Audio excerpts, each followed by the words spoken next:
Hello students, welcome to our channel Shweta study point. Students, आज का हमारा टॉपिक है अपराध को नियंत्रित करने के उपाय। आज के हमारे इस वीडियो में हम अपराध को नियंत्रित करने के उपायों के विषय में जानेंगे। तो आइए जानते हैं इस विषय में। अपराध निरोधक के लिए दंड, जेल, परिवीक्षा एवं पैरोल तथा उत्तर संरक्षण सेवाओं के अतिरिक्त कुछ सुझाव निम्नलिखित रूप में दिए जा सकते हैं। पूर्व बाल अपराधियों की खोज अपराध नियंत्रण के लिए एक प्रमुख उपाय है। अधिकांश विद्वानों का यह कथन है कि हमें ऐसे बच्चों को खोजना होगा जिनके आगे चलकर अपराधी बनने की संभावना हो। कहने का तात्पर्य यह है कि अधिकतर विद्वानों का यह मानना है कि हमें ऐसे बच्चों को खोजना चाहिए, ऐसे बच्चों की खोज करनी चाहिए जो आगे चलकर अपराधी बन सकते हैं, जिनकी आगे चलकर अपराधी बनने की संभावना हो। इन विद्वानों का यह कथन है कि जो बच्चे आगे चलकर अपराधी बन सकते हैं, उन बच्चों को खोज कर उन्हें पहले से ही ऐसी परिस्थितियां प्रदान कर देनी चाहिए जिससे कि वे आगे चलकर अपराधी न बने। अर्थात उन्हें ऐसी परिस्थितियां प्रदान करनी चाहिए जिससे कि वे आगे चलकर कोई भी आपराधिक कार्य न करें। अधिकांश विद्वानों का यह कथन है कि मार्गदर्शन के द्वारा व्यक्ति को अपराध करने से रोका जा सकता है। दूसरे शब्दों में कहें तो अधिकतर विद्वानों का यह मानना है कि अपराधियों को जेल में इस प्रकार मार्गदर्शन प्रदान किया जाना चाहिए जिससे कि वे जेल से छूटने के बाद अपराधी न बने। कहने का तात्पर्य यह है कि अधिकतर विद्वानों का यह मानना है कि यदि व्यक्ति को सही मार्गदर्शन दिया जाए तो व्यक्ति सही रास्ते पर चल सकता है, अर्थात व्यक्ति अपने अपराधी प्रवृत्तियों को छोड़कर उचित मार्ग पर चल सकता है। अतः इसी कारण इन विद्वानों का यह मानना है कि जेल में अपराधियों को अच्छा मार्गदर्शन मिलना चाहिए। इन विद्वानों का यह कथन है कि अपराधियों को जेल में इस प्रकार मार्गदर्शन प्रदान करना चाहिए कि वे जब जेल से छूटें तो जेल से छूटने के बाद कोई भी अपराधी कार्य न करें। अपराध को बढ़ने से रोकने का तीसरा उपाय है समितियों का निर्माण। अधिकांश विद्वानों का यह कथन है कि हमें ऐसी सामुदायिक एवं पड़ोस समितियों का निर्माण करना चाहिए जो समुदाय की उन परिस्थितियों का पता लगाएं जो अपराध के लिए उत्तरदायी हैं। कहने का तात्पर्य यह है कि अधिकतर विद्वान ऐसा मानते हैं कि हमें ऐसी सामुदायिक और पड़ोस समिति का निर्माण करना चाहिए जो समुदाय की उन परिस्थितियों अर्थात कारणों का पता लगा सकें जो व्यक्ति को अपराध करने के लिए प्रेरित करती हैं, जिनके कारण विवश होकर व्यक्ति आपराधिक कार्य करता है। परिवार के पुनर्गठन के द्वारा भी अपराध को नियंत्रित किया जा सकता है, क्योंकि कई अपराधी ऐसे होते हैं जो विघटित एवं टूटे परिवारों से आते हैं। अतः इसी कारण ऐसे उपाय अपनाए जाएं जिससे परिवार के सदस्यों में प्रेम व सहयोग की भावना पनपे तथा मनमुटाव और तनाव समाप्त हो।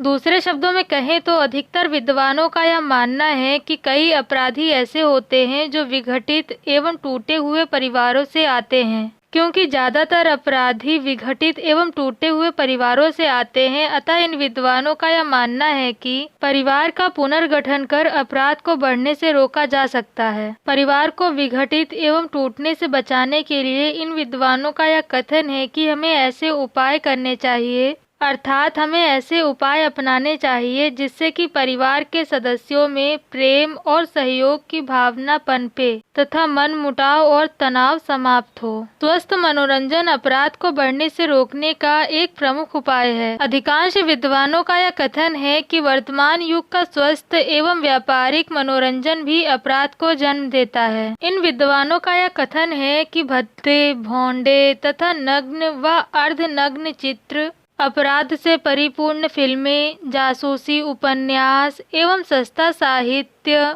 नाचघर, नाइट क्लब, कैबरे इत्यादि सभी व्यक्ति के पतन के लिए उत्तरदायी हैं। दूसरे शब्दों में कहें तो अधिकांश विद्वानों का यह मानना है कि इन सब के कारण ही व्यक्ति में आपराधिक प्रवृत्तियों का विकास होता है।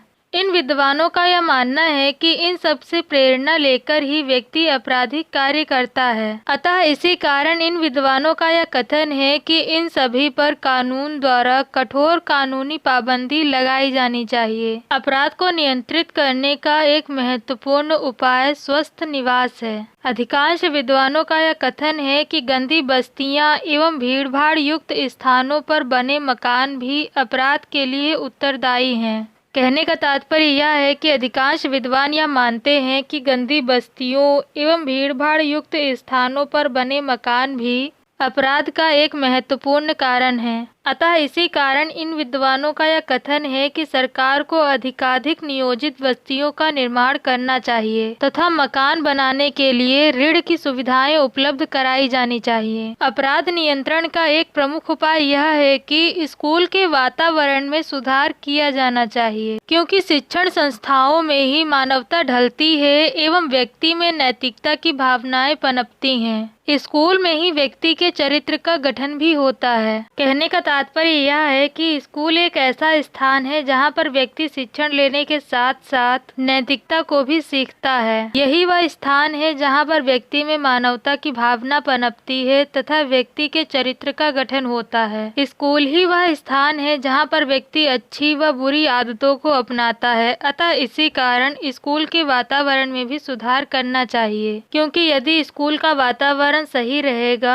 तो वहाँ पर रहकर व्यक्ति भी सही वातावरण में सही बातें सीखेगा। अपराध को नियंत्रित करने का एक महत्वपूर्ण उपाय यह है कि जेलों की दशाएं सुधारी जाएं। उनमें चिकित्सा सेवा, स्वस्थ वातावरण एवं निवास की उचित व्यवस्था की जाए तथा अपराधियों के साथ सहानुभूतिपूर्ण एवं प्रेमपूर्ण व्यवहार किया जाए। इसके साथ ही साथ अपराधियों को सुधारने के लिए मनोचिकित्सक एवं समाजशास्त्रियों की सहायता ली जाए, जिससे कि वे भविष्य में अपराध न करें। अपराध को नियंत्रित करने का एक उपाय यह है कि दंड का निर्धारण अपराधी की परिस्थितियों को देखकर किया जाए। दूसरे शब्दों में कहें तो अधिकतर विद्वानों का यह कथन है कि कई बार ऐसा होता है कि व्यक्ति अपराधी न होते हुए भी विपरीत परिस्थितियों के कारण अपराध कर बैठता है। जैसे कि कई बार अपनी जान बचाने के लिए व्यक्ति दूसरों को हानि पहुंचा देता है, या किसी गलत कार्य को होते हुए देखकर व्यक्ति उसे रोकने के लिए अनजाने में ही सही लेकिन कोई न कोई गलत कार्य कर बैठता है। अतः इसी कारण इन विद्वानों का यह कथन है कि व्यक्ति जो अपराध करता है उस अपराध के दंड का निर्धारण उसकी परिस्थितियों को देखकर करना चाहिए। अपराध को नियंत्रित करने के लिए एक उपाय यह है कि अलग अलग प्रकार के अपराधियों के लिए अलग अलग प्रकार के बंदी गृह बनाने चाहिए, क्योंकि प्रथम अपराधी को आदतन अपराधी के साथ रखने से उसके सुधरने की बजाय बिगड़ने के अधिक अवसर रहते हैं। अपराध को नियंत्रित करने का एक उपाय जनमत में परिवर्तन माना जाता है। अधिकांश विद्वानों का यह कथन है कि जनमत में परिवर्तन कर ऐसी प्रवृत्तियों का बहिष्कार किया जाए जो समाज विरोधी कार्यों को जन्म देती हैं। दूसरे शब्दों में कहें तो अधिकतर विद्वानों का यह मानना है कि समाज में उत्पन्न होने वाली ऐसी प्रवृत्तियां जिनके कारण समाज में समाज विरोधी कार्यों का जन्म होता है, इस प्रकार की प्रवृत्तियों का बहिष्कार कर देना चाहिए, अर्थात इन्हें त्याग देना चाहिए। अपराध को बढ़ने से रोकने का एक उपाय यह है कि अपराधियों को ऋण व प्रशिक्षण की सुविधाएं दी जाएं। कहने का तात्पर्य यह है कि अपराधियों को ऋण व प्रशिक्षण की सुविधाएं प्रदान की जानी चाहिए, जिससे कि वे अपना कोई भी व्यवसाय चला सकें और अपराधी कार्यों से मुक्ति पा सकें। अपराध को नियंत्रित करने का एक उपाय यह है कि जेल में अपराधियों को काम दिया जाए एवं उससे प्राप्त धन में से आधा धन उनके परिवार वालों को दिया जाए, जिससे उनका भरण पोषण होता रहे।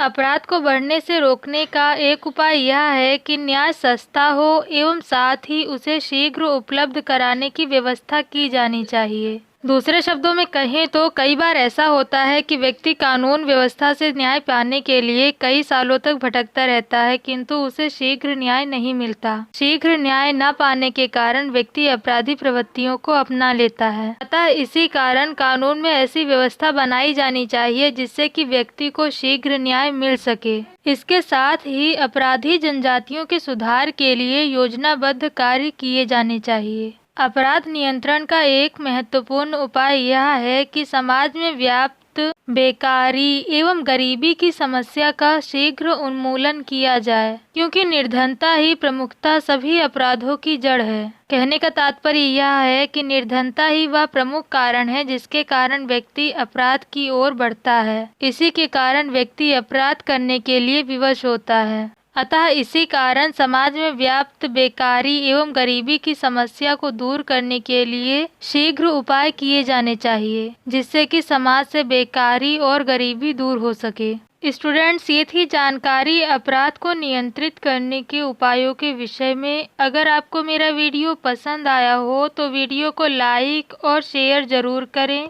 चैनल को सब्सक्राइब करना ना भूलें और साथ ही बेल आइकन को ज़रूर दबाएं, जिससे कि आपको मेरी आने वाली नई वीडियो की नोटिफिकेशंस मिल सके।